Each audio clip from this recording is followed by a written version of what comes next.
అందరికీ నమస్కారం. ఇవాళ సోషల్ మీడియాలో గనక చూసుకుంటా ఉంటే అశ్వమిత్ గౌతమ్ ఈ పిల్లవాడు 14 సంవత్సరాలు. ఈ పిల్లవాడి గురించి మనం ఎందుకు మాట్లాడుకోవాల్సిన అవసరం ఉందంటే, ఈ పిల్లవాని పైన గవర్నమెంటు ఎఫ్ఐఆర్ ఫైల్ చేసి అతన్ని, అతని బ్రదర్ని ఇద్దరిని జైల్లో పెట్టి, తర్వాత ఈ పిల్లోడు మైనర్ అని తెలిసి ఆ పిల్లోనికి వార్నింగ్ ఇచ్చి వాళ్ళ బ్రదర్ని ఒక పూటంతా జైల్లో పెట్టి బెదిరించారు. అసలు ఎవరి అశ్వమిత్ గౌతమ్ అనే పిల్లవాడు? ఈ పిల్లవాని పైన గవర్నమెంట్ ఎందుకు ఎఫ్ఐఆర్ ఫైల్ చేసింది? ఈ పిల్లోడు యూపీకి చెందినటువంటి వ్యక్తి. అంబేద్కర్ మరియు భగత్ సింగ్ యొక్క భావజాలాలు, వాళ్ళ యొక్క పుస్తకాలు చదివి గవర్నమెంట్ని ప్రశ్నించడం, తర్వాత సమాజంలో జరుగుతున్నటువంటి సోషల్ ఇష్యూస్ పైన, గవర్నమెంట్ పాలసీల పైన, ఎక్కడైతే అన్యాయం జరుగుతుందో దానిపైన తన యొక్క సోషల్ మీడియా, ఇన్స్టాగ్రామ్ మరియు యూట్యూబ్లలో తన యొక్క ఒపీనియన్ని చెప్తాడు, విశ్లేషణ చేస్తాడు. ఎంతో అద్భుతంగా ఉంటాయి. ఇటువంటి 14 ఏళ్ళ పిల్లవానికి ఇంతటువంటి జ్ఞానము, అంబేద్కర్ భావజాలం, అంబేద్కర్ బుక్స్ చదివి ప్రశ్నించే తత్వం వచ్చిందంటే ఇది ఎంతో హర్షించాల్సినటువంటి విషయం.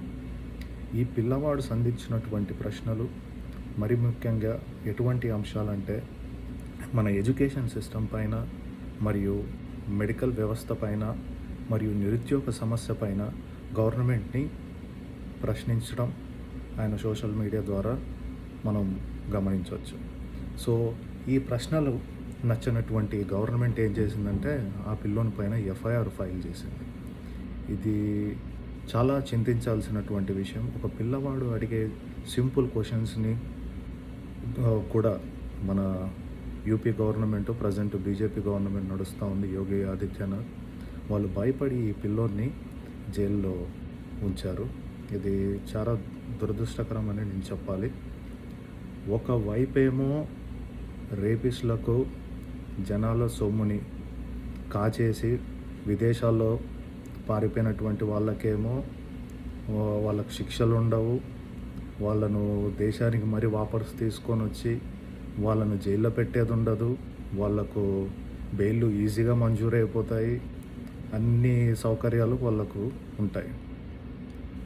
మరి ఎవరైతే హ్యూమన్ రైట్స్ గురించో, తర్వాత ప్రజలు ఎదురవుతున్నటువంటి సమస్యల గురించో ఎవరైతే మాట్లాడతారో వాళ్ళకు మాత్రం ఒక వాయిస్ వినపడించేందుకు ఒక వేదిక ఉండదు. అలా వాయిస్ వినిపించినా వాళ్ళని ఇలా ఈ విధంగా జైల్లో పెట్టడము, అలా కొంతమంది ఇంకా జైల్లో ఉండి మగ్గిపోతూ ఉన్నారు. ఎందుకు? గవర్నమెంట్ పైన ప్రశ్నలు సంధించి జైలు పాలైన వాళ్ళు మస్తు మంది ఉన్నారు. ఒక పెద్ద లిస్టే ఉంది, అది అందరం మనం చూస్తున్నాం. ఆ లిస్టు గురించి నేనేమి ఇక్కడ మాట్లాడాల్సినటువంటి అవసరం లేదు. మరి ముఖ్యంగా ఇప్పుడు ఇప్పుడు ప్రజెంట్ నిరుద్యోగ సమస్య ఎక్కువ ఉంది. మెడికల్ సిస్టమ్ డెవలప్ చేద్దామంటే దాని గురించి మాట్లాడేటోళ్ళే ఎవరూ లేరు. మన దేశ ఆర్థిక పరిస్థితి కూడా చాలా డౌన్గా ఉంది. సో ఇటువంటి ప్రశ్నలకు సమాధానం ఎవరు చెప్పాలి? మనం ఎన్నుకున్నటువంటి గవర్నమెంట్ మనకు సమాధానం చెప్పాల్సినటువంటి అవసరం ఉంది. కానీ ఎవరైతే సమాజం పట్ల ఒక రెస్పాన్సిబుల్ ఉన్నటువంటి వ్యక్తులు ఎవరైతే ప్రశ్నిస్తూ ఉన్నారో వాళ్ళనేమో ఈ గవర్నమెంట్ చెరసాల్లో బంధించేస్తూ వాళ్ళ వాయిస్ని చెరసాల్లోనే తొక్కేస్తూ ఉంది. ఇది సరైన పద్ధతి అయితే కానే కాదు. ఎవరైతే గవర్నమెంట్కి సపోర్ట్ చేస్తారో వాళ్ళకేమో అవార్డులు, రివార్డులు అన్నీ చూస్తూ ఉన్నాం. ఈ పిల్లోడు ఒక పక్కనైతే ఇంకొక సోషల్ మీడియాలో ఇంకో పిల్లోడు ఉన్నాడు, వాని పేరు అభినవ్ అరోరాను. ఆ పిల్లోడు ఉన్నాడు. ఆ పిల్లోడు ఒక మతానికి చెంది ఒక ప్రాపగండాగా చలామణి అవుతూ ఉన్నాడు. ఆ పిల్లోనికేమో మినిస్టర్ పిలిచి అవార్డులు ఇస్తాడు, రివార్డులు ఇస్తాడు. మన దేశంలో ఎట్లుందంటే రేపిస్టులకు, హంతకులకు బెయిల్ ఈజీగా మంజూరు అయిపోతాయి. బట్ ప్రజలు ఎవరైతే మానవ హక్కుల గురించి మాట్లాడతారో, సమస్యల గురించి మాట్లాడతారో వాళ్ళను పట్టించుకునే నాదుడు లేరు. వాళ్ళు ఎక్కువ మాట్లాడితే వాళ్ళ సోషల్ మీడియా అకౌంట్లలో వాళ్ళని జైల్లో కూడా పెడతా ఉన్నారు. సో మనకు తెలుసు ఈ ఎవడైతే కోటీశ్వరులు ఉన్నారో ఆ కోటీశ్వరులేమో రుణాలు తీసేసుకొని ప్రజల సొమ్ము తీసుకొని దేశ సొమ్మును తీసుకొని అనుభవించి ఎగరగొట్టి దేశానికి వదిలిపోయినటోళ్ళు మస్తు మంది ఉన్నారు. లలిత్ మోడీ ఉన్నాడు, విజయమాల్యా ఉన్నాడు, తర్వాత నిర్వాణ్ మోడీ ఉన్నాడు, వీళ్ళందరూ ఉన్నారు. వాళ్ళేమో హ్యాపీగా జాలీగా ఇతర కంట్రీల్లో ఎంజాయ్ చేస్తూ ఉన్నారు. కానీ రైతు దేశానికి వెన్నుముక్క అంటాం, తన కష్టపడినటువంటి ల్యాండ్ను కూడా తాకట్టు పెట్టి బంగారం తాకట్టు పెట్టి బ్యాంకు ద్వారా 1,00,000 లోన్ తెచ్చుకొని తను కష్టపడి పంటను పండిస్తే ఒకవేళ పంట మంచిగా వచ్చిందంటే పర్లేదు, రాలేదనుకో ఆ రుణం కట్టాలి కదా, రుణం కట్టేందుకు బ్యాంక్స్ అయినా గవర్నమెంట్ అయినా వాళ్ళని పీక్క తింటా ఉంది. అలా చాలామంది రైతులు కూడా ఆత్మహత్యలు కూడా చేసుకున్నారు. ఇది ఎంతో చింతించాల్సినటువంటి విషయం. ఇటువంటి సంఘటనలు జరిగినప్పుడు మనమందరం కూడా మనకు తగ్గటువంటి ప్లాట్ఫామ్స్లో మన వాయిస్ని వినిపించాలి. ఎందుకంటే మనకంటూ ఒక ప్లాట్ఫామ్ లేదు. ఇప్పుడు చూడండి, ఓ 14 ఏళ్ళ బాలుడు అంత అవేర్నెస్తో అద్భుతంగా విశ్లేషణ చేస్తూ గవర్నమెంట్ పైన ప్రశ్నలు సంధిస్తూ, కానీ ఆ పిల్లోడు ఎక్కడా భయపడకుండా ధైర్యంగా ముందు నిలబడినాడు. అది ఎంతో మనం హర్షించాల్సినటువంటి విషయం. సో ఇప్పుడు కనుక చూసుకుంటే whosoever speaks in the support of the government, they are getting awards and rewards. But whosoever speak against the government policies and issues, they are been punished in different ways. Government ఈ మధ్యకాలంలో ప్రశ్నలకు జవాబులు ఇవ్వడం మానేసింది. అది కొన్ని ఏళ్ళ నుంచి జరుగుతూ ఉంది. ఎప్పుడైతే ఎన్డీఏ గవర్నమెంట్ ఫామ్ అయిందో అప్పటి నుంచి మనకు రావాల్సినటువంటి సమాధానాలు రావట్లేదు.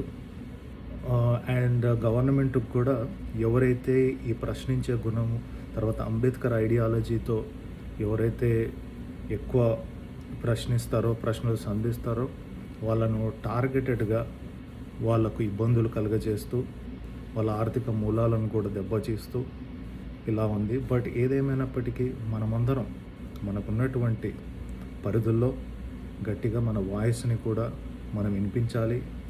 ఇలా ఎవరైతే ప్రశ్నిస్తూ ఉన్నారో ఎవరైతే వాళ్ళని ఇబ్బంది పెడుతున్నారో వాళ్ళ కోసం కూడా మనం వాయిస్ రేస్ చేయాలి. ఎందుకంటే ప్రశ్నించే గొంతు కనుక లేకపోతే సమాజం అనేది ముందరికి పోదు. తర్వాత అసమానతలు ఇంకా ఎక్కువైపోతాయి. ఆల్రెడీ మనకు చాలా ఉన్నాయి.